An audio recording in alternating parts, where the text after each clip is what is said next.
Bom, gente, boa noite a todos. Boa noite. Eu sou Caetano de Almeida, do Espírito da Fraternidade, e quero agradecer pela oportunidade de estarmos juntos aqui, agradecer pelo convite e que os nossos queridos amores, mentores espirituais que andam conosco, nossos companheiros invisíveis de caminhada, cada um de nós trazemos aqui, eles estejam junto conosco, sempre nos incluindo, nos abraçando, nos cuidando. Cada um de nós trazemos os nossos queridos nas nossas mentes, nos nossos corações. Então, esse trabalho todo é dedicado para a espiritualidade que está aqui presente, juntamente com os mentores da casa. Bom, eu prometo que eu não vou dissecar o tema, tá? A gratidão é algo assim que você precisa trazer para dentro de si, com muita tranquilidade, com muita liberdade, com muito equilíbrio, não é? Não é uma coisa que você impõe, você tem que ser grato, você não. Isso é uma força interna. E quando a gente começa a fazer uma coisa que a gente se sente bem, que a gente gosta, a gente passa a repetir aquilo de novo e vai se criando um hábito. Ninguém consegue inserir um hábito de uma hora para outra. Você desacostuma das coisas, né? Então eu acho bem interessante, vou relatar aqui, que quando eu tive hepatite C, eu tive algumas restrições. Algumas coisas eu desacostumei de comer, de fazer o uso. Fala, poxa, mas você não come mais isso? Não. Mas é ruim, não me sinto, não sinto vontade. Então é muito bacana quando a gente consegue vencer e coisas que a gente não imaginava que iria conseguir, né? E também serve para os nossos hábitos. Porque às vezes a gente tem hábitos, né, que a gente vai se corrigindo. Eu tenho muito hábito de levar para mim. Por exemplo, quando eu fico com raiva, o trânsito não estressa ninguém, claro. Mas quando eu fico com raiva no trânsito, eu penso assim, eu também sou assim. Pronto, aí já é uma forma de eu entender que eu também estou encarnado, que eu também erro. Então, se compreender dentro de um contexto de existência, reparando os nossas fragilidades, nossas vulnerabilidades, nossos erros, a gente fica mais tranquilo e podemos ter mais gratidão, não é? Então, vamos lá. A gente abre com esse quadrinho, com essa frase: não é a felicidade que nos torna gratos, é a gratidão que nos torna felizes. Só nessa frase, nós já observamos o seguinte: existe uma ordem para as coisas acontecerem. Umas coisas antecedem as outras.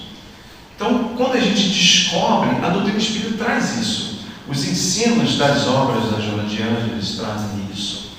Então, dentro do nosso quantitativo psicológico, existem algumas coisas que precisam ser observadas antes das outras, para a gente criar uma sequência, para a gente entender que através de uma coisa a gente chega a outra, e não o contrário, né? Então vamos lá. No Livro dos Espíritos, no livro 4, Esperança e Consolações, capítulo 1, Penas e Gozos Eternos. Aí tem uma pergunta que Kardec faz aos Espíritos: o homem pode gozar na Terra de uma felicidade completa? Não, pois a vida lhe foi dada como prova ou expiação, mas dele depende abrandar os seus males e ser tão feliz quando se pode ser na terra. Abrandar os seus males e ser tão feliz, a gente já entrou numa atmosfera de escolhas. Então, o nosso determinismo, o nosso destino é o quê? É a prova e a expiação.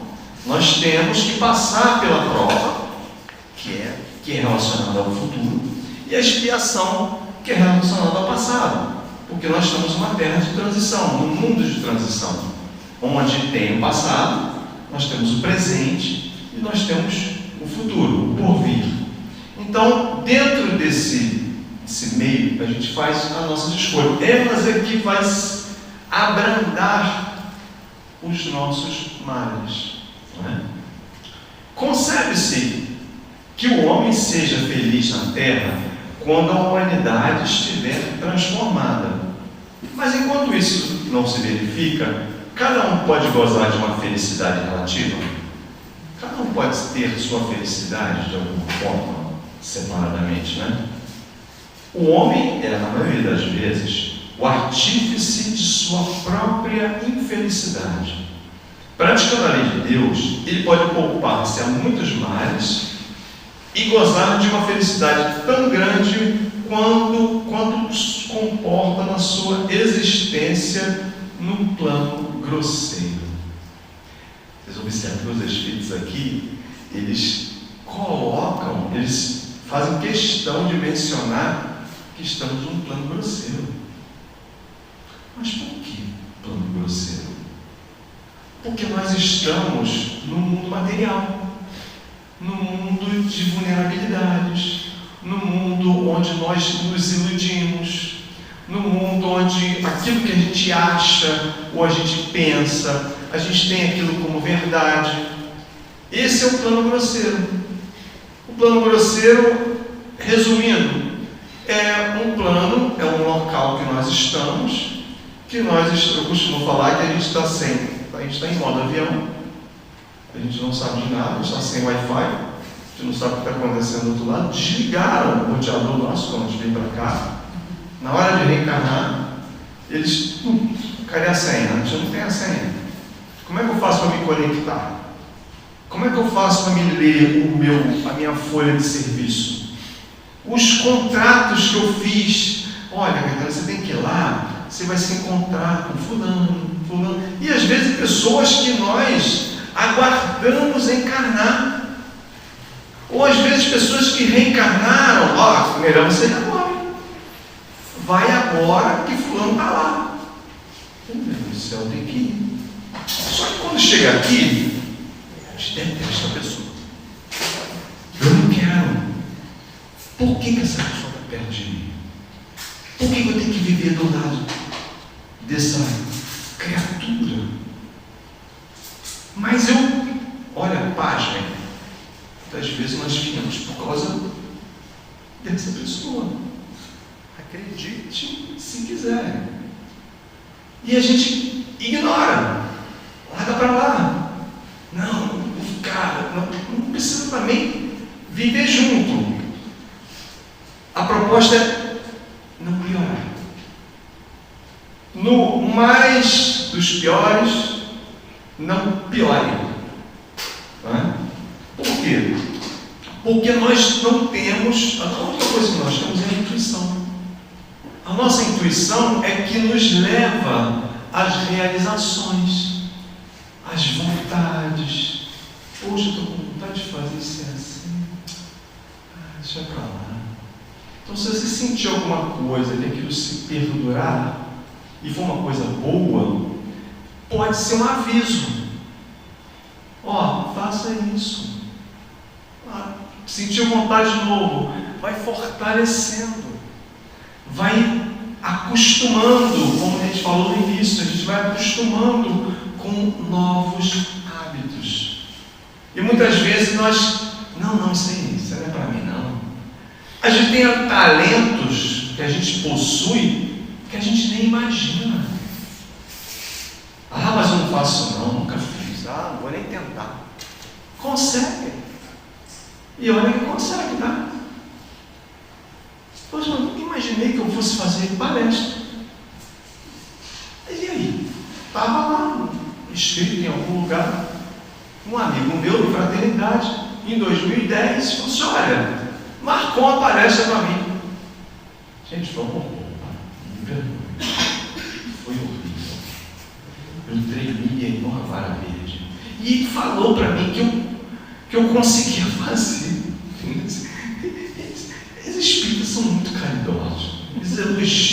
gente nas coisas mais absurdas que a gente faz.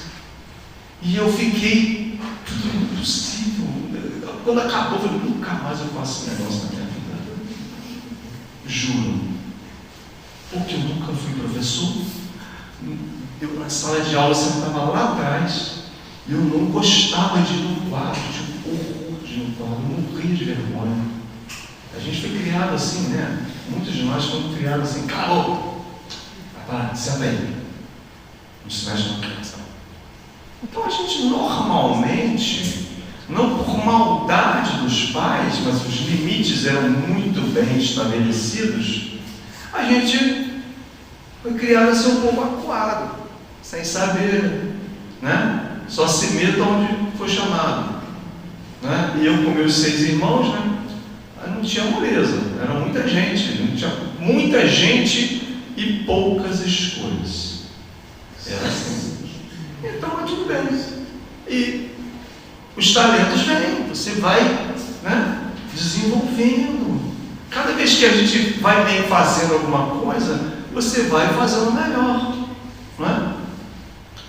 Vocês são louvados que já toca violão pra caramba, acho que não tem mais nada que aprender, não. Mas dá tudo bem. Deixa eu mexer com ele. Comentário de Kardec. Um homem bem compenetrado no seu destino futuro não vê na existência corpórea mais do que uma rápida passagem. Palavra de Kardec, né?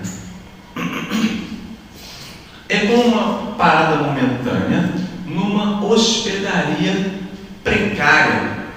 Olha só, depois ele fala plano grosseiro, ele falou hospedaria precária. Ou seja, esse mundo que nós achamos maravilhoso, que nós temos horror de desencarnar, além de ser um plano grosseiro, é uma hospedaria precária, tá? Mas sabe por quê que a gente não acha maravilhoso? Porque o roteador foi jogado fora, arrebentaram o fio dele. E a gente não sabe de nada. Então a gente, opa, tudo que eu tenho é isso aqui. Já pensou se a gente tivesse uma comunicação? Ia ser problemático. Ia ter várias reações de cada um. Não é?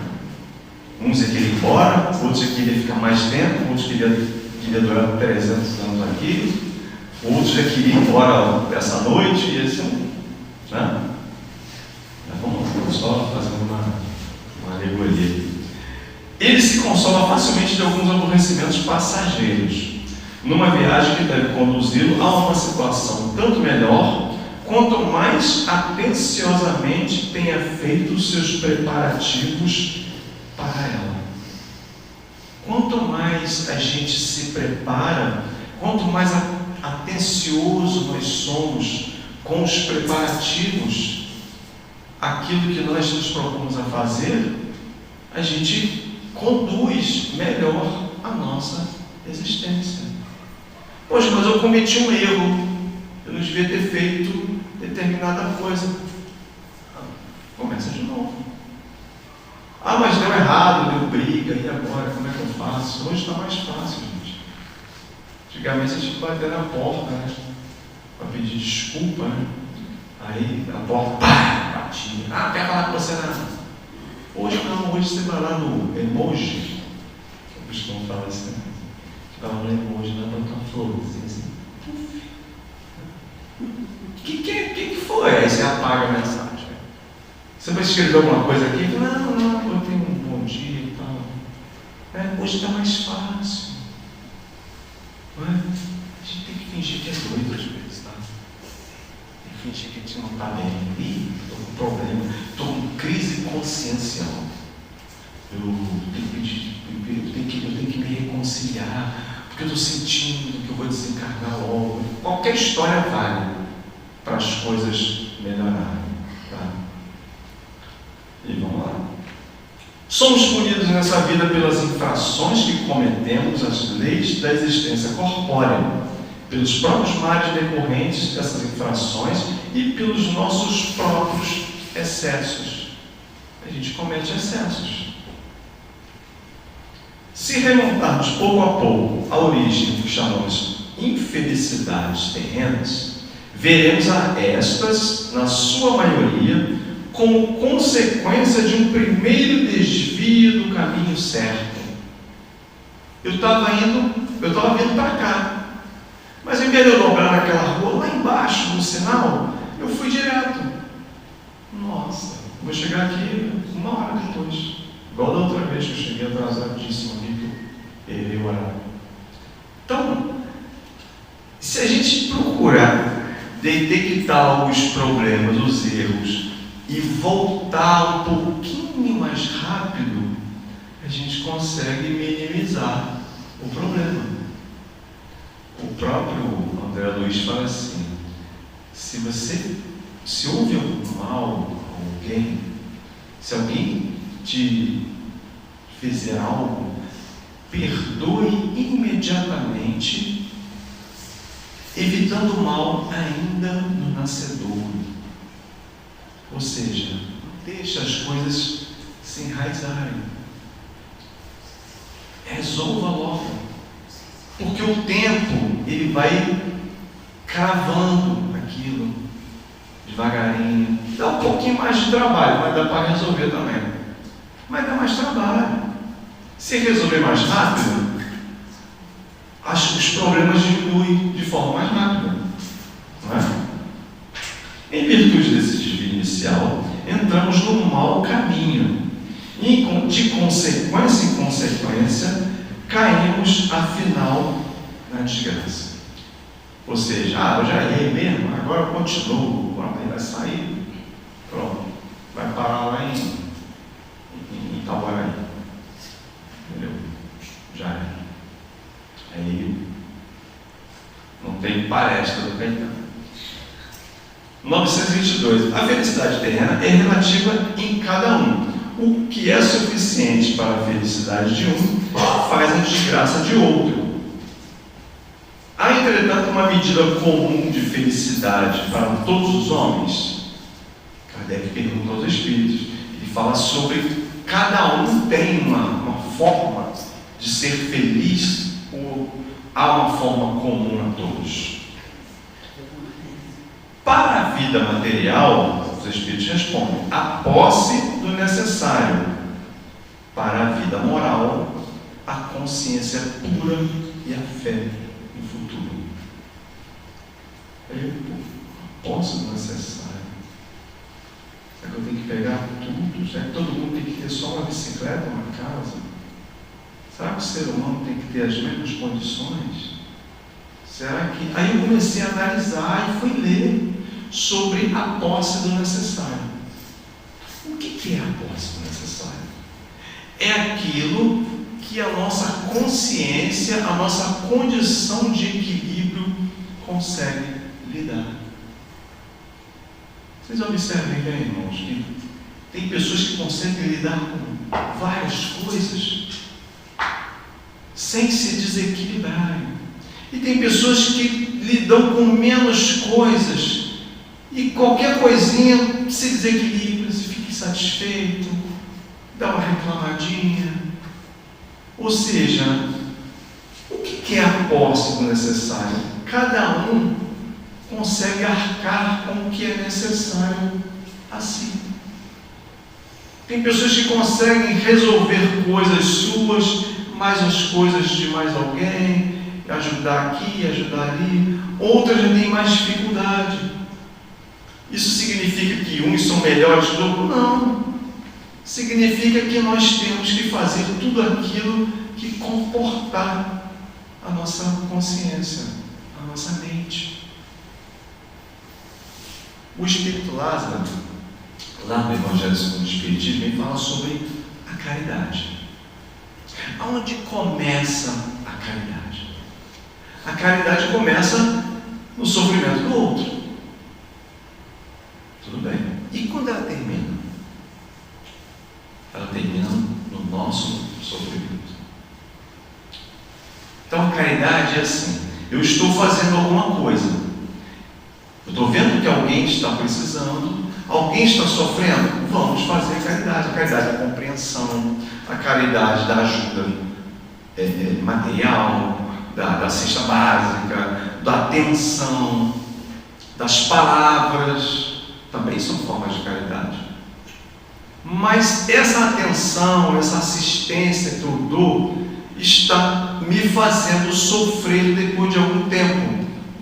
É hora de parar.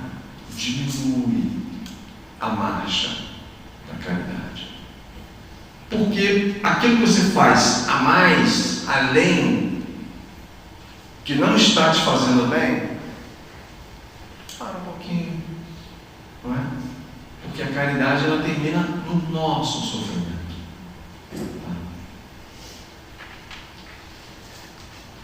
O que para um seria supérfluo, a outro já se torna necessário. E vice-versa. Segundo a posição, eles respondem: sim, pelas suas ideias materiais, seus conceitos, suas ambições e os caprichos ridículos, estes que o futuro fará justiça quando tiverdes a compreensão da verdade. Os seus caprichos ridículos. Vocês pegam pesado, né? Isso em 1857, tá? Quando publicou o livro. E aquele que tivesse uma renda de 50 mil libras e a visse reduzida a 10 mil, se sentiria infeliz por não manter mais boa figura, sua boa classe, ter bons cavalos e servos, satisfazer suas paixões, todas as paixões, etc. Ainda fala em cavalo, né? Naquela época. Julgarei faltar-lhe o necessário, mas pode considerá-lo digno de lástima. Porque bem ao seu lado há os que morrem de fome e frio, e sem um lugar para repousar a cabeça. Ou seja, eu estou fazendo coisas, eu estava acostumado com os benefícios, e esses benefícios acabaram ou diminuíram. Ou seja, eu estava com a posse além do necessário. Mas aquilo, a gente acostuma com os benefícios. Quando ele diminui, a gente sofre. Por isso que é sempre bom a gente admitir, ver-se sem algumas coisas. Porque senão a gente entra numa onda de apego e que a gente acaba se resumindo naquilo que a gente tem. Eu guardei uma coisa interessante que o Silvio Santos falou uma vez, na época do Banco Pan-Americano, que ele colocou as empresas dele todas para garantir que os clientes conseguissem ser pagos, então não falia o banco, para não ter aquela perda de clientes tão grande que ele queria negociar o banco. Ele é um cara muito inteligente, um empresário. O que ele fez? Ele disse assim, na rede de televisão dele, ele disse assim: eu estou falando isso, quem está falando isso é o Silvio Santos, sou eu, porque eu aprendi uma coisa do meu pai: nós temos que ser maior do que tudo que nós possuímos. Eu ouvi aquilo e falei: caramba, uma pessoa era maior do que as 38 empresas que ele possuía. E o banco estava falindo em mais de 2 bilhões. Então nós precisamos ser sempre maiores do que o que a gente tem. Não importa o que você tem, mas você tem que se imaginar sem aquilo. Porque nós precisamos ser maiores do que as nossas posses. Porque senão a gente fica apegado. Então a gente vai se desequilibrar com qualquer possível perda. Isso se refere a pessoas também. Eu não vivo sem você. Como? Alguém vai querer ir embora junto com quem já foi? Ninguém quer. Muito difícil isso acontecer. Mas são palavras que a gente fala, são poéticas, são românticas, é bonita e tudo, mas a fé raciocinada que o Espiritismo nos traz permite que nós sejamos mais lógicos. Senão Senão a gente vai ficar falando um monte de coisas que a gente não vai fazer. Não é? O homem sensato, para ser feliz, olha para baixo e jamais para os que estão acima, a não ser para elevar sua alma ao infinito. Então ele olha para baixo e jamais para os que estão acima. Então ele só olha para cima para elevar a alma ao infinito. Ele precisa de vez em quando retornar. A gente chama de voltar para casa. Não é? A gente precisa retornar a nossa mente às nossas origens. É muito bom manter essa conexão conosco. Eu não gosto de lembrar do meu passado. É bom. É bom. Mas eu tive um problema muito sério. É a melhor forma de você saber que você melhorou é lembrar de uma coisa que não foi boa. Graças a Deus eu consegui superar. Já estou melhor. Porque nós precisamos dessa interligação. Ela faz bem ao nosso plano psicológico. Não é? Por que Deus beneficia os homens da fortuna? Por que Deus beneficia com os bens da fortuna certos homens que não parecem merecê-los? Essa é uma pergunta que a gente sempre faz, né?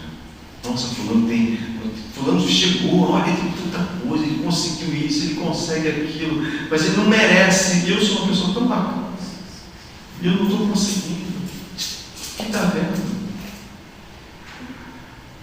Vamos lá.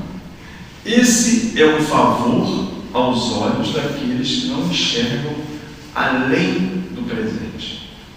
Mas sabei, a fortuna é uma prova geralmente mais perigosa que a miséria. Qual é a desculpa que eu vou ter que eu não consigo ajudar se eu tenho os recursos? Eu vou ter que estar muito bem comigo para postergar. Não é? E aí tem um problema. Quando a gente consegue alguma coisa, existe a nossa maquinaria humana mental é muito interessante. Ela arma algumas ciladas psicológicas para nós. Que existe um pensamento que é assim: quanto mais se possui, mais medo de perder o que se possui se tem. Então cria-se recurso para assegurar além daquilo, para não perder o que se tinha. Então você cria um recurso em cima do outro para você manter o recurso inicial que você conseguiu. Então é um ciclo vicioso. Por isso que a prova da fortuna é muito mais perigosa do que a da miséria. Porque o nosso tempo também diminui. Porque a gente tem uma pessoa que tem muitas posses. Eu tenho que tomar conta disso. Não vai dar muito hoje na palestra, não. Porque eu tenho muita coisa para resolver. Ora, o tempo diminui. Você não consegue conversar, você fica sem tempo. Eu, quando vejo uma pessoa com muitas coisas, fulano tem isso, fulano tem aquilo, eu fico, meu Deus, como é que está o tempo desse sujeito? Será que ele consegue interagir com os familiares? Será que ele consegue enxergar pequenas coisas? Porque as pequenas coisas geralmente a gente só enxerga no hospital. Tem um vasinho de planta bonitinha, ela é por terra, estou indo no hospital. Então a gente às vezes deixa e cai no arrependimento de não ter observado essas coisas antes. Porque estava num vazio psicologicamente preenchido por alguma coisa que não preenchia. A civilização criando novas necessidades não é fonte de novas aflições.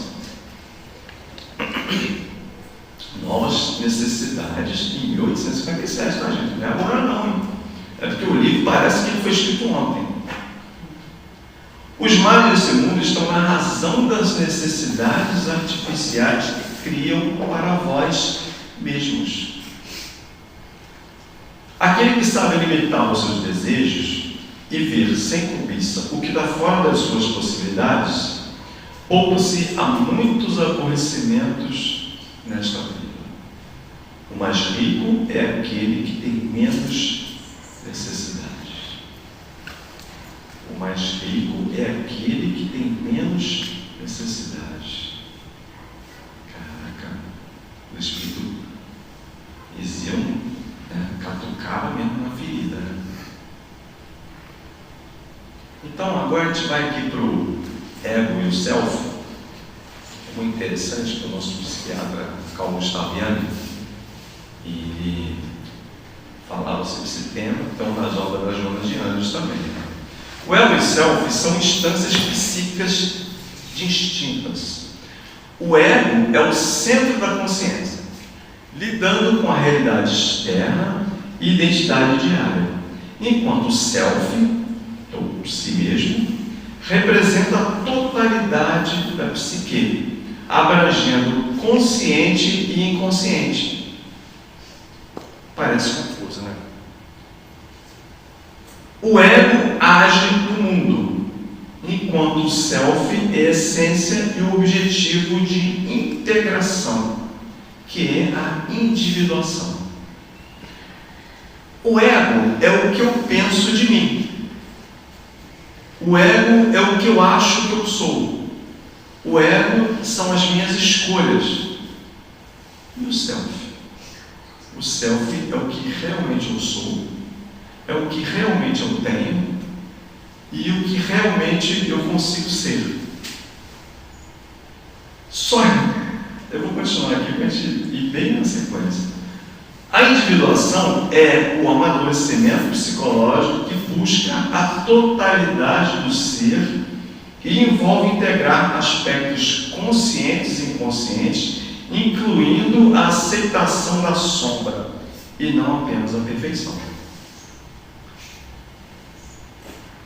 Tem um livro, o segundo livro da Jonas de Anjos, chama-se O Ser Integral. Ele mostra que nós somos completos. Pensa no pão integral. Cheio daqueles falhalinhos no meio, ele é integral. O trigo é integral, a casquinha. Então nós somos seres integrais. Nós temos de tudo, de bom e de ruim. Só que nós queremos expurgar os problemas. Não, eu não gosto, não, eu detesto. Quando a gente detesta nos outros, a gente detesta na gente, tá? Eu não gosto de pessoa orgulhosa. Eu não gosto de pessoas metidas. Eu não gosto de gente egoísta. Mas nós temos um pouquinho disso conosco. Quanto mais a gente não gosta disso nos outros, mais nós estamos com problemas em lidar com aquela mesma coisa dentro de nós. Então o que acontece?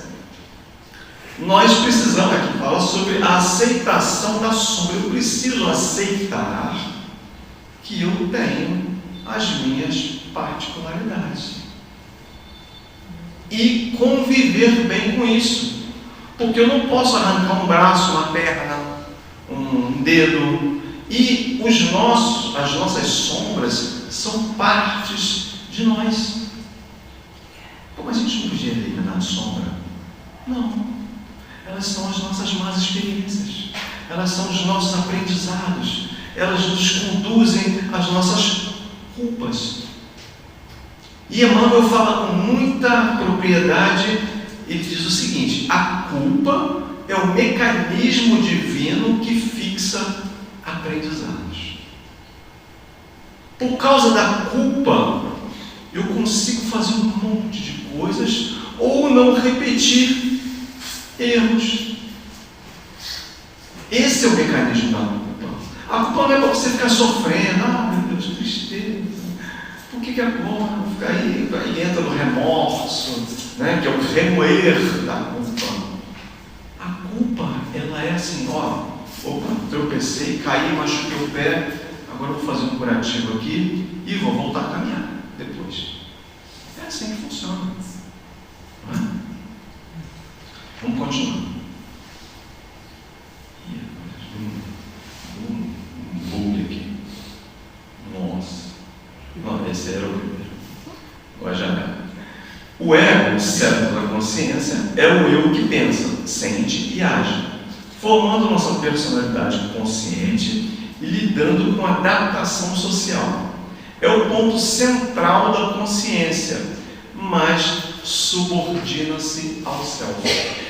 Ele é subordinado ao self.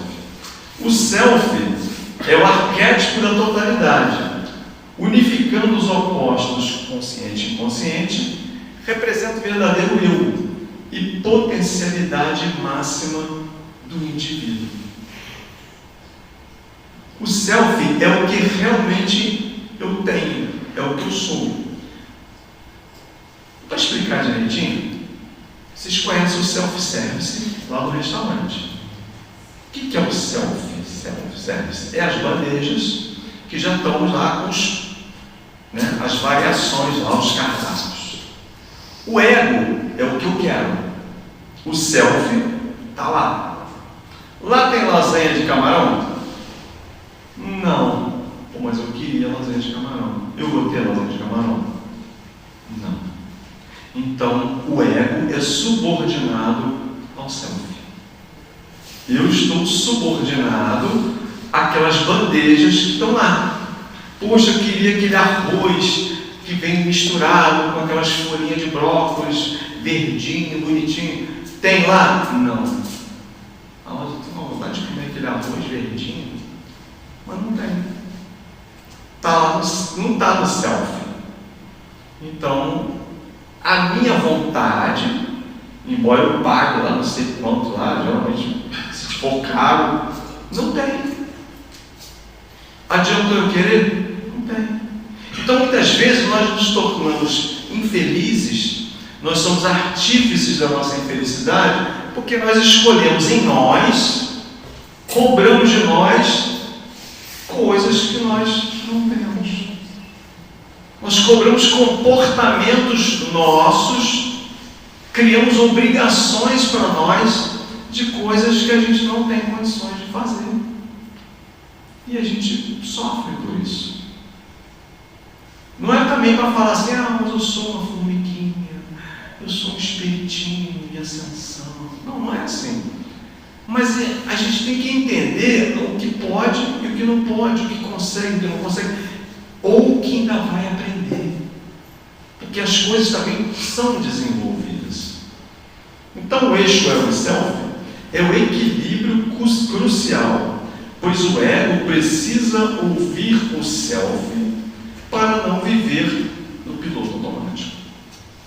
Eu preciso ouvir o self, eu preciso saber o que eu tenho. Por isso que lá em Sócrates, em Atenas, está lá, conheça-te a ti mesmo. Saiba o que está nas suas bandejas, do seu restaurante, do seu self-service interior. Essa é a chave de tudo. Conheça-te a ti mesmo. O máximo que puder. Né? Porque já que o roteador foi arrebentado no fio, a gente não vai saber de muita coisa, mas o que a gente o nosso comportamento já dita algumas coisas. Né? Aí eu botei uma observação que Jesus sabia como lidar com essas situações. Porque Jesus, assim, ele dizia que ele era o filho do homem, ele se colocava em condições de capacidade de fazer, de falar, ao mesmo tempo, ele olhava para o céu e dizia: Pai,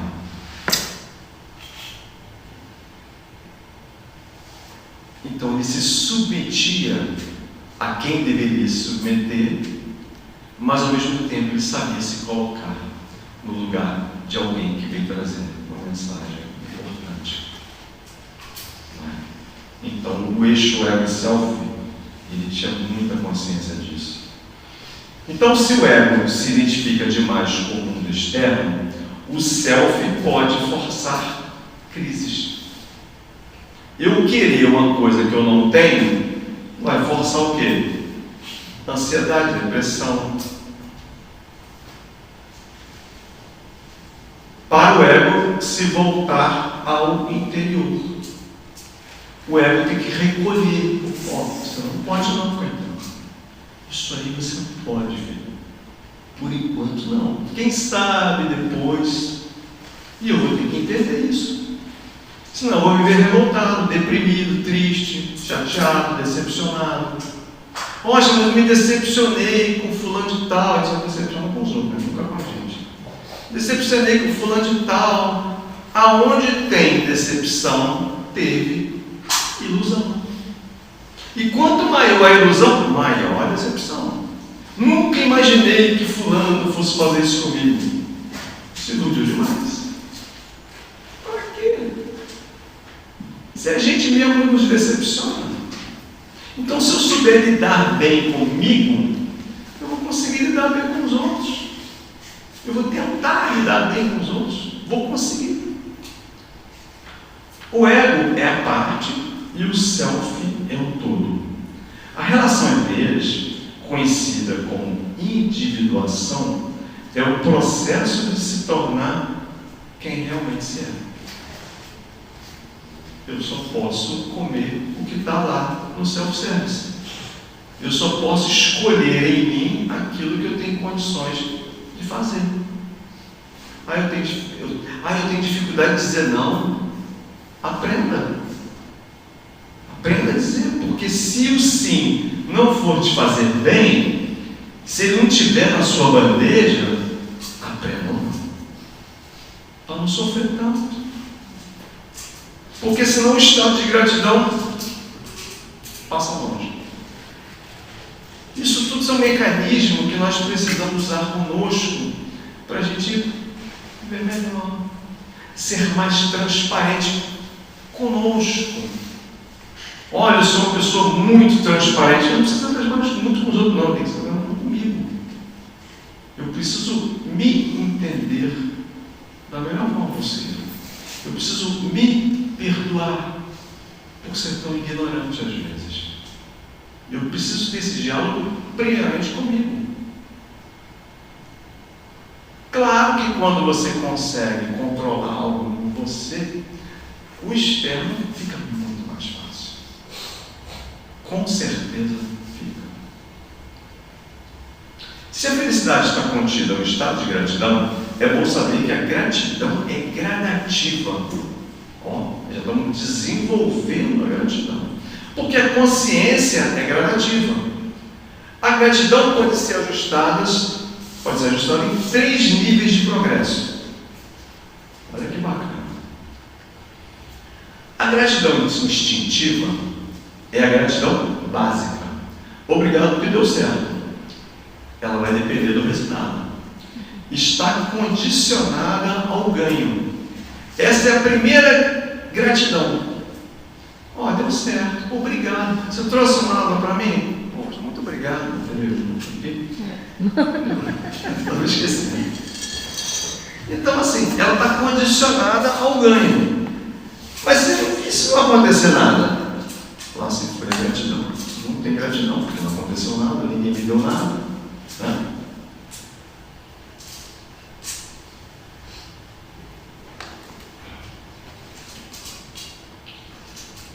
Aqui a felicidade é frágil, ela oscila conforme o cenário. Eu só vou agradecer o que eu receber. O que eu não receber, eu não vou agradecer. A gratidão consciente. A pessoa começa a agradecer não só pelo que recebe, mas pelo que aprende. Olha que legal. Não foi como eu queria, mas me ensinou. Estava lá na leitura, lá no início, no livro Boa Nova. Né? Às vezes as coisas vêm mascaradas, elas vêm com dificuldade, vêm recheadas de disfarces de dificuldade, mas é para o nosso bem. E se eu tenho a gratidão consciente, eu reconheço isso. Né? Aqui já existe maturidade emocional, já não é reação, e sim uma escolha. Eu já escolho entender que as coisas têm a sua forma de acontecer. A felicidade começa a ficar mais estável. Olha que legal. A gratidão consciente. Aí tem a terceira. Gratidão existencial.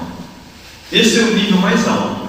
A gratidão por existir, pelo processo, pelo crescimento, até pelas dores que lapidam. Na visão espírita, isso tem conexão direta com evolução espiritual.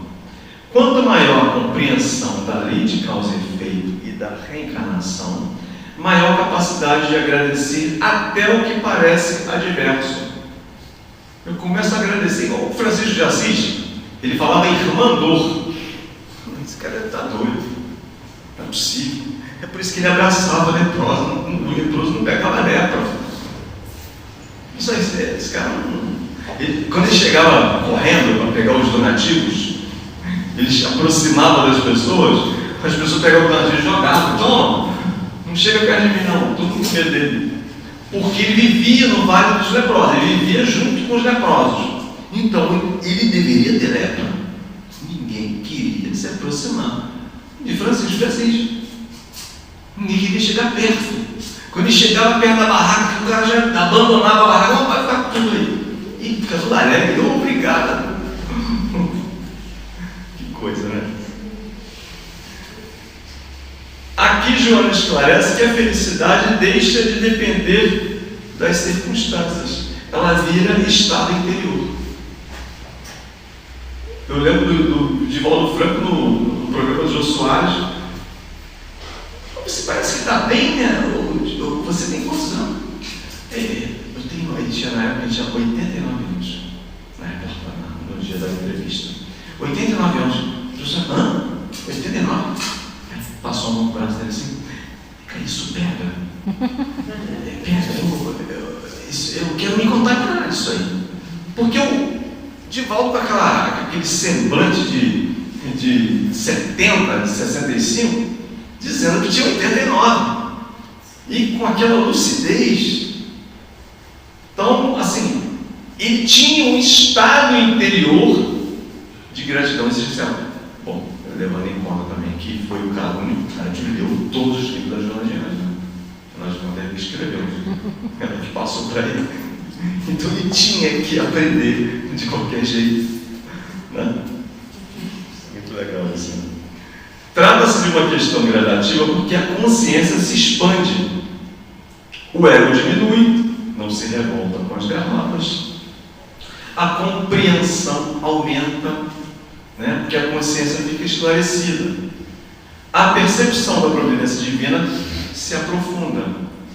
A gratidão cresce junto com a lucidez.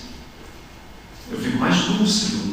Eu me conheço mais um pouquinho. Não é se conhecer, não é fazer curso de si mesmo, não. Apesar que é bom, né? A gente faz curso de outra coisa, né? A depressão tem função educativa. Olha só, é a nossa sombra, né? O ser é visto como uma alma ferida ou esgotada, mas não como sinal de condenação ou fraqueza espiritual. A depressão, ela tem uma função educativa. Ela gera o quê? Culpa, recolhimento, tristeza. Tem um livro da Joana que se chama Conflitos Existenciais, no capítulo 5, fala sobre refletindo sobre a tristeza. Nossa, refletindo sobre a tristeza. Me pediram, veio uma amiga, pediu para fazer uma palestra abordando esse tema. Nunca mais eu esqueci. A tristeza nos faz recolher, ficar tranquilos. Mas fala da tristeza, eu nunca mais olhei a tristeza da forma que eu pensava. A tristeza é bom. Ela faz a gente se mancar de algumas coisas, não se iludir com algumas coisas, ou aliás, com muitas coisas. Né? Segundo Joana, no livro Psicologia da Gratidão, se felicidade é estado de gratidão e gratidão é igual ao nível de consciência, então felicidade é proporcional ao nível de consciência. Desta forma, você para de buscar felicidade fora e começa a expandir consciência dentro. Por isso que tem denominações, né, religiosas, que eu aguardo alguma coisa de fora. Eu fico esperando sinais. Eu quero que fulano me ajude. Jesus vai me salvar. É legal. É um despertar de fé. Mas a gente nota que se você já tem esse despertar e você quer alcançar outro grau, você tem que entender que Jesus, ele não veio de fora para dentro. Ele veio para acender a nossa luz interior. Por isso que ele dizia: a tua fé te salvou. Ele fazia com que o mecanismo nosso funcionasse. Ele nos acordava dos nossos próprios túmulos. Só isso. Essa é uma ótima estratégia de gestão emocional. Para a gente concluir, a gratidão precisa ser treinada. Diário de gratidão, né? Estados de observação e agradecimento. É igual aquela história do Santo Agostinho, a gente refletir, né? Pensar no que fez, pensar no que não fez. E uma coisa que ele disse interessante é pensar o porquê que fez. Por que eu fiz, que eu quis fazer a caridade? Por quê? Que eu pensava que era só fazer a caridade. Não, por quê? Por que você quis? Porque não é só fazer, é um motivo, né? Qual a condição que você impôs alguma condição? Você impôs alguma coisa? Ou você fez de forma plena, tranquila, né? Incondicional? Revisão de conceitos, preceitos materiais e espirituais. Tem que revisar conceitos. Tem palavras. A minha mãe dizia quando eu era criança: meu filho, estuda as palavras. A minha mãe nunca foi para a escola. Ela foi criada em Minas Gerais, na roça. Ela aprendeu a ler e escrever com a mãe dela, em casa. Então, ela queria falar as coisas comigo. Ela falava assim: meu filho, eu estou pensando tanta coisa, mas eu não sei explicar. E eu pequenininho, fala assim mais ou menos o que só está sentindo. Não sei, meu filho, eu não tenho as palavras. É muito triste a gente não saber falar as coisas, né? Eu falei: mas eu estou entendendo só falando, mas não é que eu estou querendo falar, eu estou pensando aqui umas coisas, mas eu não tenho como, eu criei. E eu, depois disso, eu ouvi tanto ela falar isso, eu falei: nossa Senhora, eu tenho mania de dicionário. Eu adoro a semântica, né? Eu gosto das palavras, a origem, a etimologia das palavras é muito legal. Porque para a gente aprender como é que nós funcionamos, o nosso manual de instrução interna, que a gente sabe lidar com tudo, a gente sabe lidar com várias coisas, aprende e tal. É legal sim, mas e nós? E o meu manual de instrução meu? Como é que eu funciono? Quais são os gatilhos que eu preciso eliminar ou acrescentar? É muito bacana isso. Serviço ao próximo, que é a consciência de utilidade. Quando eu sou útil, me proponho: mas eu não vou lá dar passe, não. Os espíritos sugam a nossa energia. Como? Tem um aspirador de pó na casa espírita, né? Se ao dar o passe, oferecer o passe a espíritos, né? Esses são os estudos que nos ensinam, que nos auxiliam, então nós somos um canal de comunicação. Como é que eu vou achar que a pessoa vai... Não posso dar passe. Eu só posso dar passe em 2 pessoas.